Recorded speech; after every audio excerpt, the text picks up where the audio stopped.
Check one, two, check one, two. Are we here?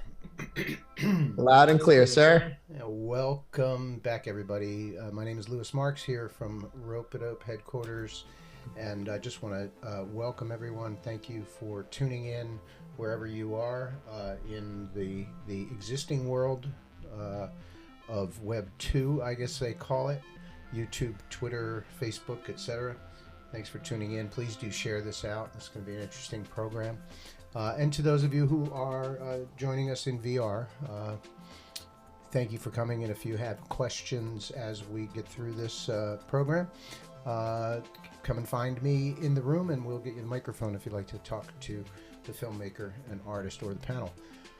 What are we doing here? I like to call it extended reality, and a chance to prove that VR is not just a gaming platform.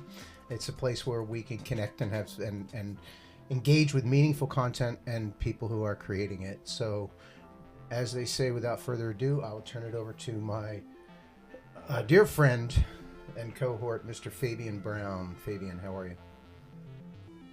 Doing great, Lewis. How are you?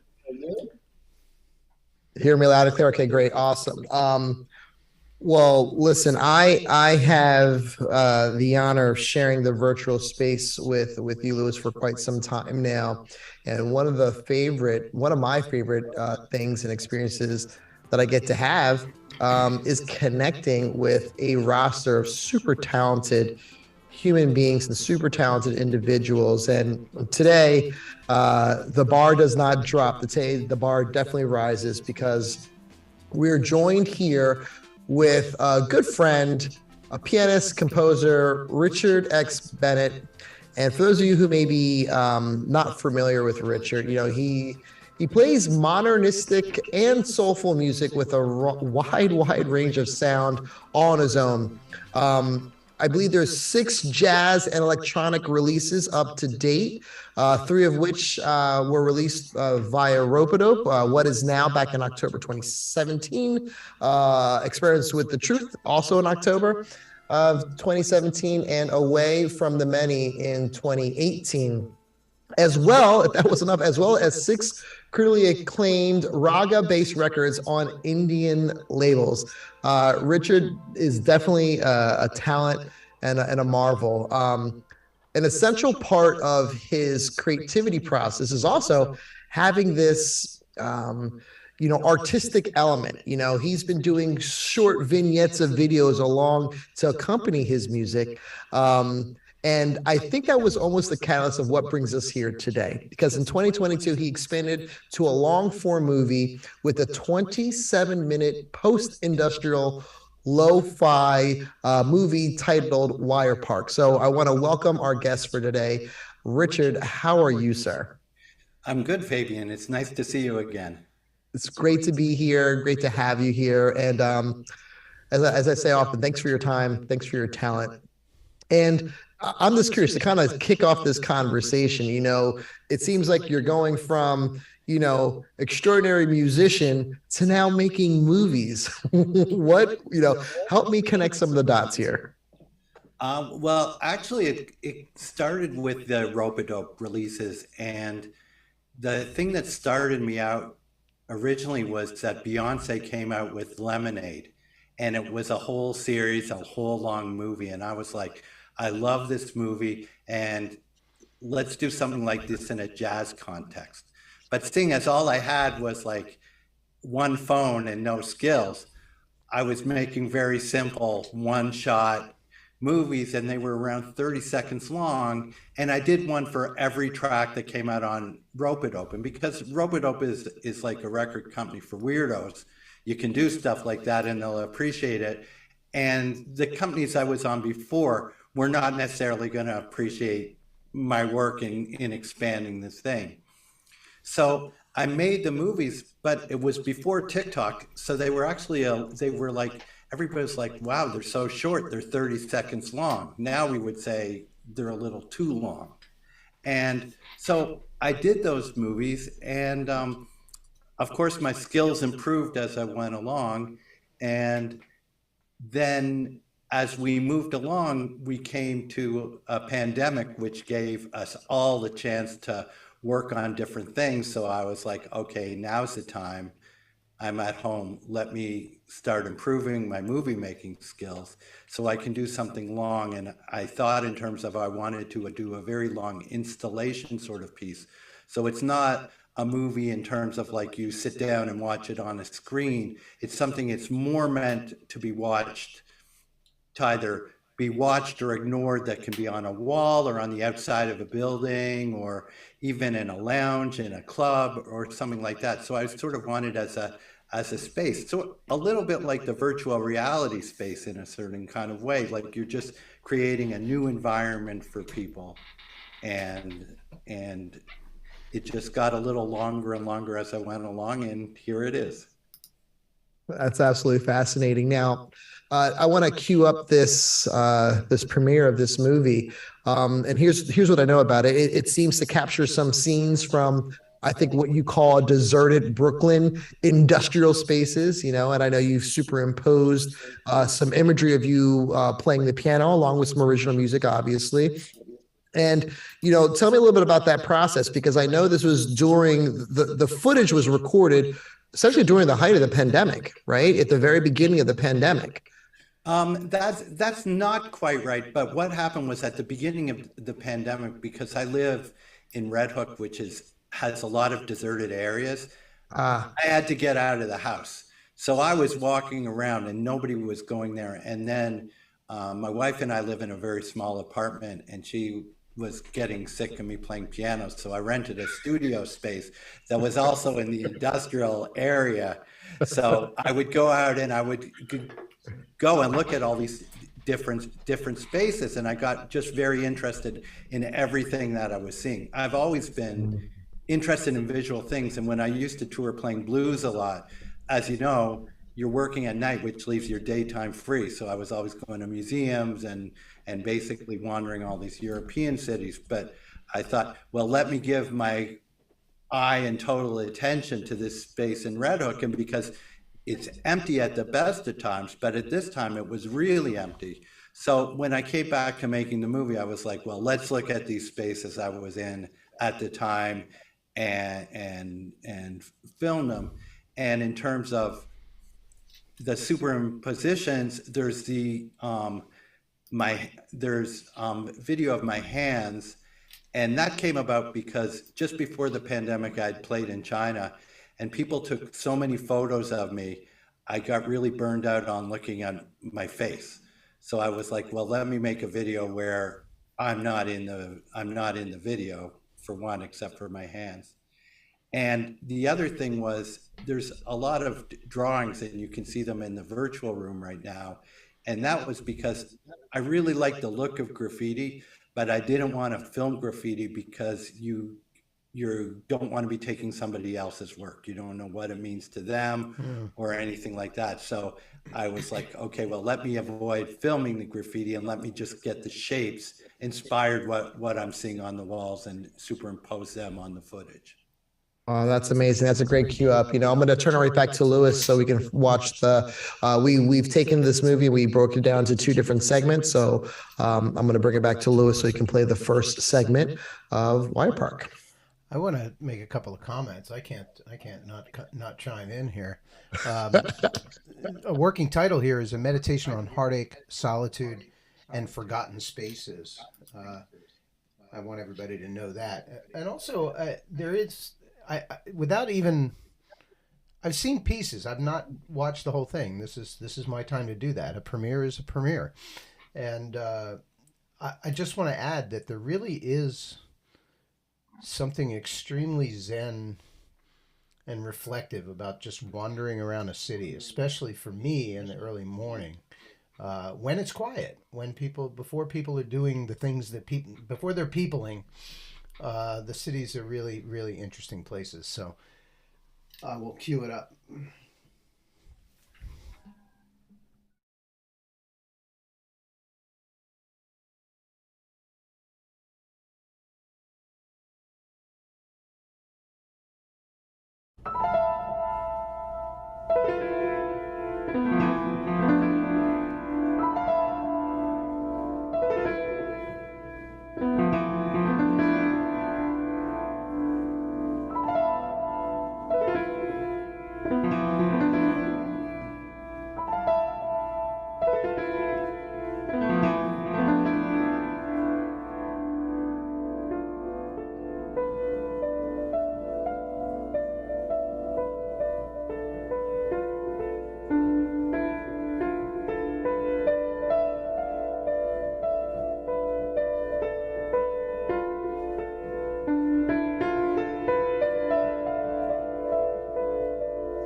fascinating. Wow. Check one, check two. Can you hear? Yes. Can you hear me? Can everybody live here? Yes. Wow. Such emotion. And it really, I don't know. Part of me is really happy to see that, and part of me feels like maybe it's too soon to look back on COVID time. You can't escape the COVID reference in that and the quietness. But I am happy to see that, and of course the title makes absolute sense, of course, and the drawings. But I want to just stop and take a second to welcome Mr. Aaron Dalton, who is in the virtual room. He's in the Peak District in the UK. And Aaron,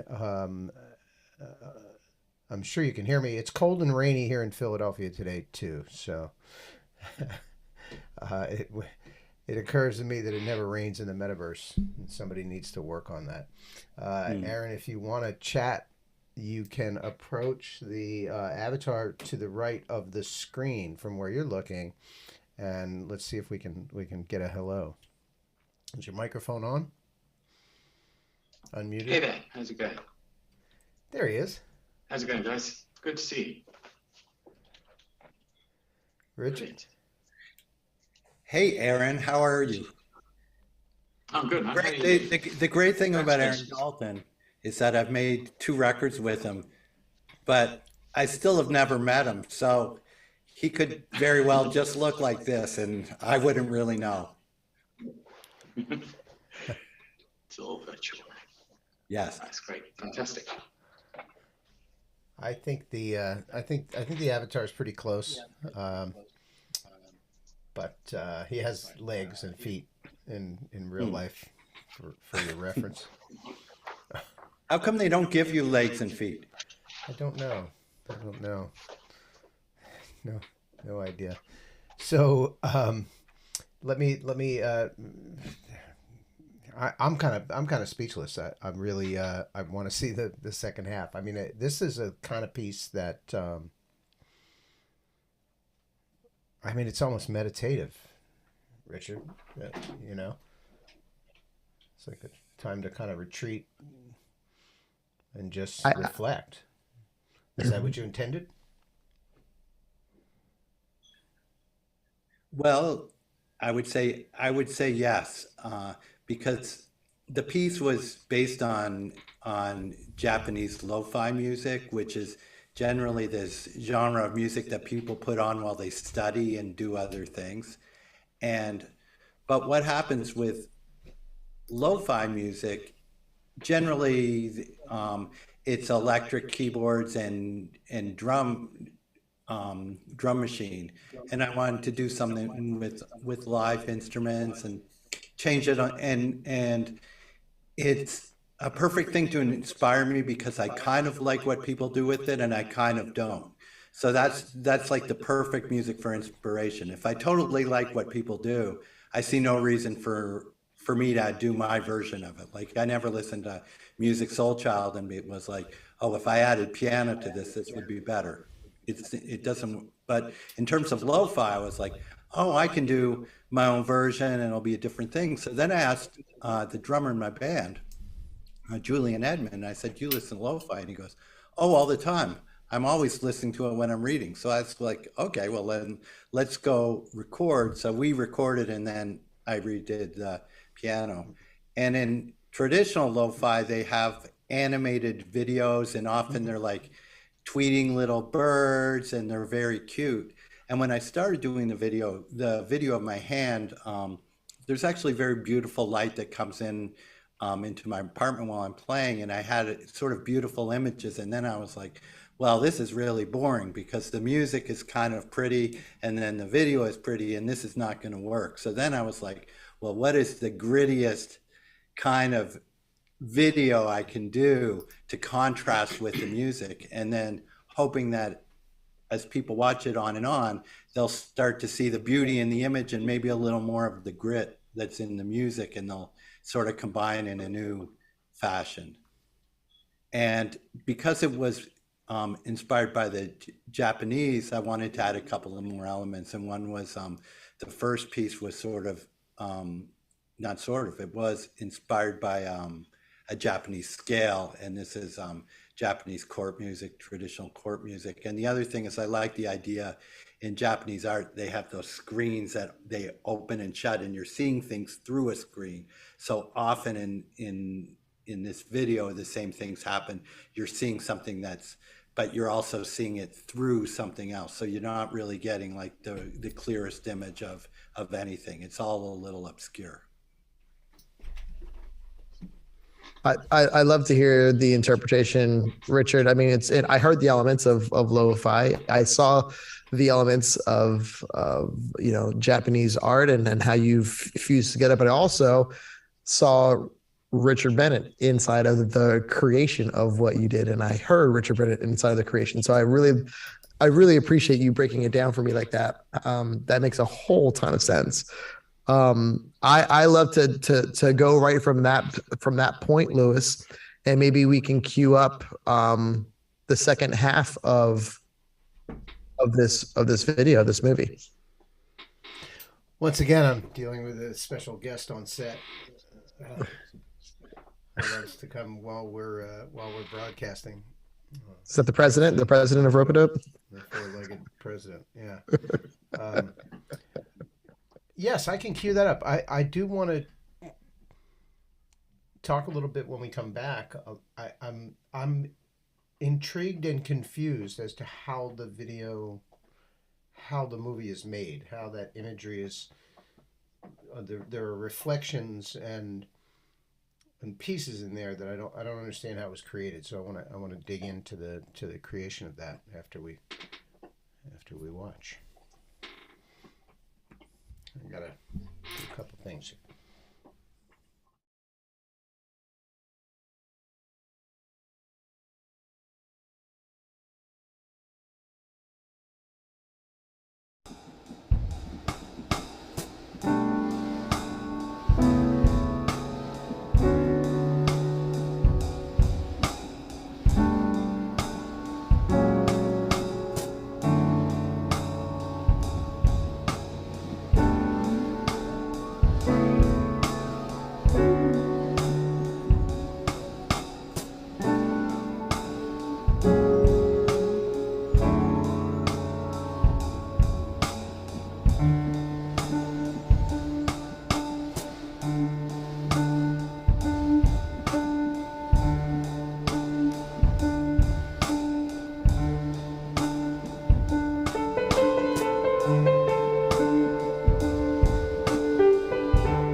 Powerful, powerful, powerful.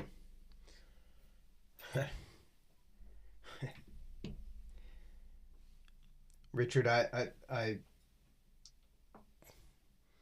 don't know. I wanted it to be a premiere, but maybe I should have taken the time to watch the whole thing and several times before we aired this. That is really stunning, and I want to, Fabian, I want you to be able to ask the questions you want to ask, but I just noticed the one thing. I'm just from a video perspective, the reflection on the piano and the footage that's in there doesn't seem to be edited in at all. It's just like, it's like, how is that done? Well, or don't you want to share it? Right. The short answer is I learned how to use Final Cut Pro and did a lot of swearing and cursing for around 2 months until I figured out how to do it. It's pretty stunning. And a lot of those things are a little bit out of your control when you superimpose things. It's a little bit like mixing music, which obviously I have a lot of experience with, in that you mix the things together and then you see what you have, and then, and you're like, okay, this is a happy accident. Let's leave it like that. It worked out better than I thought. I didn't even know how it could do, but it was, I'm glad that you say that, because I was trying to make it look seamless, and so. Well, it takes a moment. At first, you're just thinking that it's a reflection from the window, like and then you see a Home Depot tub, and you're like, wait a minute, that's not a reflection from outside his window. Right. It's beautiful. Fabian? Meanwhile, my ears took over, and I was really focused on the composition and just like looking at the piece, like the overarching nature that you have. I could nerd out for a very long time, Richard, and ask you questions on how you were thinking about the progression, how you were thinking about the rhythmic motif in your right hand going through the different chord progressions, specifically on the last piece, right? Which was in and of itself derivative from the rest of the compositions on I almost call it the album on this movie. But I'll spare all the non-techie, non-nerdy music people out there, and maybe you can just speak to the difference in how you chose to end this movie, because it was definitely a departure from the groove that was happening throughout. This was very I don't know. I had a lot of imagery going through my mind and placing that composition with a lot of different things. Why did you go there?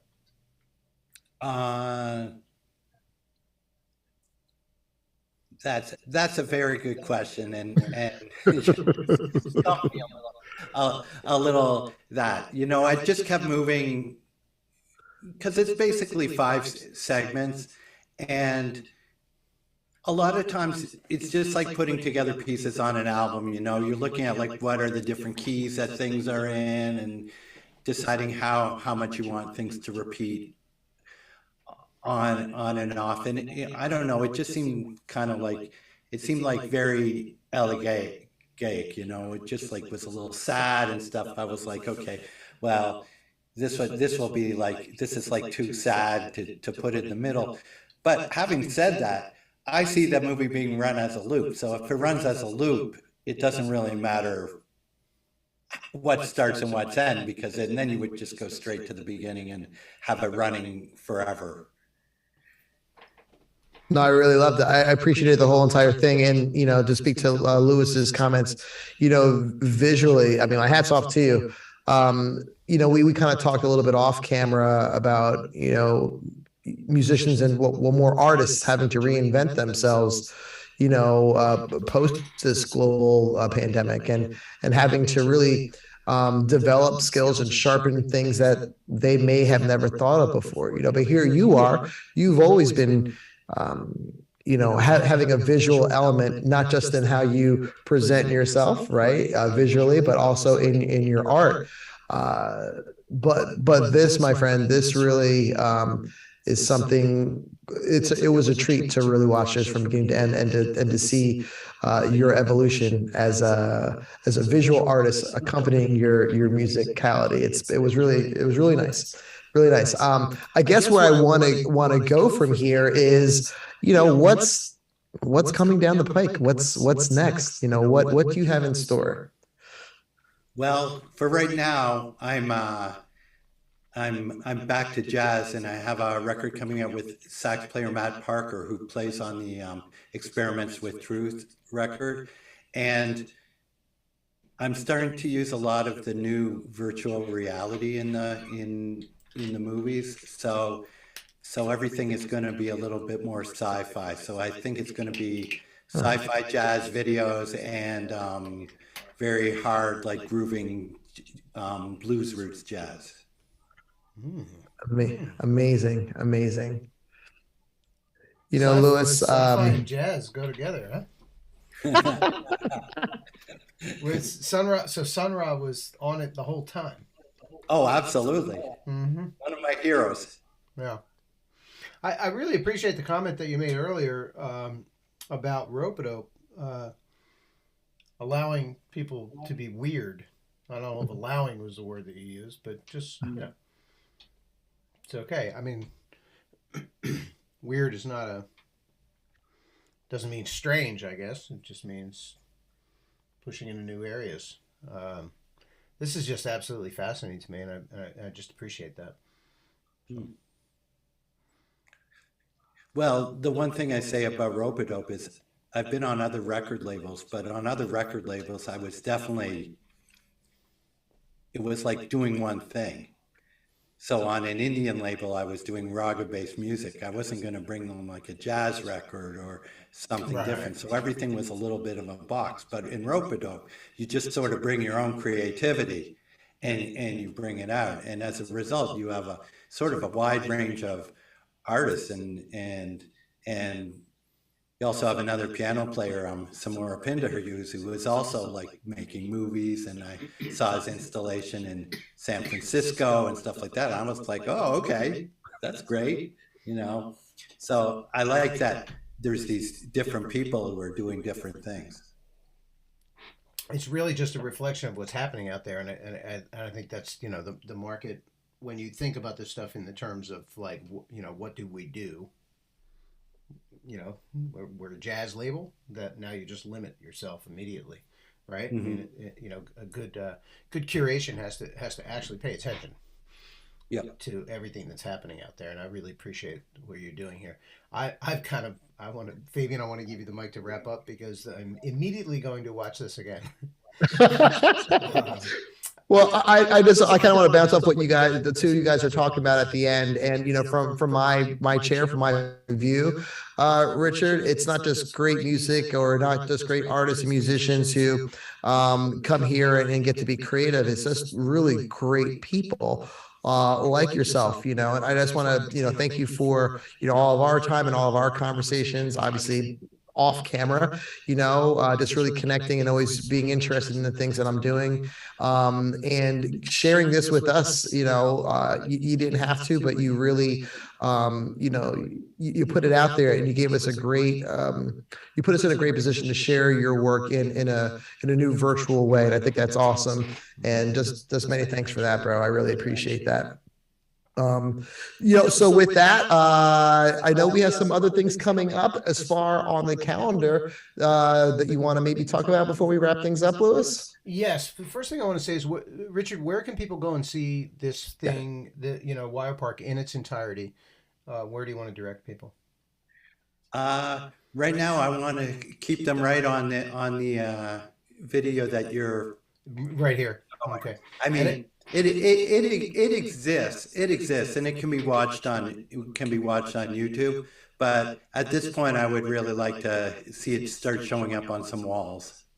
There you go. We want to see it on walls. Anybody out there runs entertainment for an airport?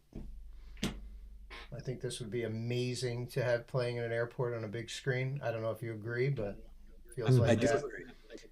It's a story of humanity. Yeah.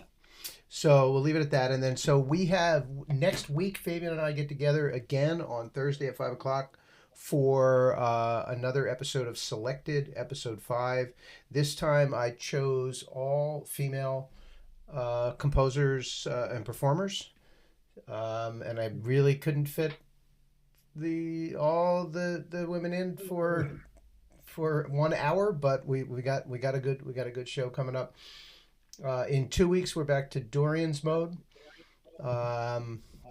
Flyers are around, and you can see them on our socials.